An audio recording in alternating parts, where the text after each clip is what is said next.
71-এ তার বাবা স্বাধীনতার কথা বলে দেশ ছেড়ে পালিয়েছে। এখন তারই প্রেক্ষিতে তার মেয়ে শেখ হাসিনা আজকে পালিয়েছে। গত 16 বছর ধরে যারা গণতান্ত্রিক আন্দোলন করতে গিয়ে এই খুনি হাসিনা সরকারের রোশনালে পরে যে গুমের শিকার হয়েছে, একই সাথে এই জুলাই এবং আগস্টে কিভাবে এই খুনি হাসিনা নির্বিচারে গুলিবর্ষণ করে এদেশের হাজার হাজার মানুষকে হত্যা করেছে, সার্বিক সব হত্যাকাণ্ডের বিচার এবং আগামীতে যে গণতান্ত্রিক বাংলাদেশ হবে সে বাংলাদেশের রাষ্ট্রের প্রতিটি স্তম্ভ যেন গণতান্ত্রিক ধারায় সুসম্মিলিত বিষয় থাকে, সেই বিষয়টি নিশ্চিত করার জন্য বাংলাদেশ জাতীয়তাবাদী দল বিএনপি কর্তৃক আয়োজিত আজকে আন্তর্জাতিক গণতন্ত্র দিবস উপলক্ষে আজকের এই মহাসমাবেশ। আগামীতে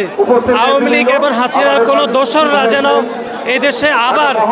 এই গণতান্ত্রিক ব্যবস্থাকে ধ্বংস করতে না পারে এবং সন্ত্রাসী কার্যক্রম ফিরিয়ে না আনতে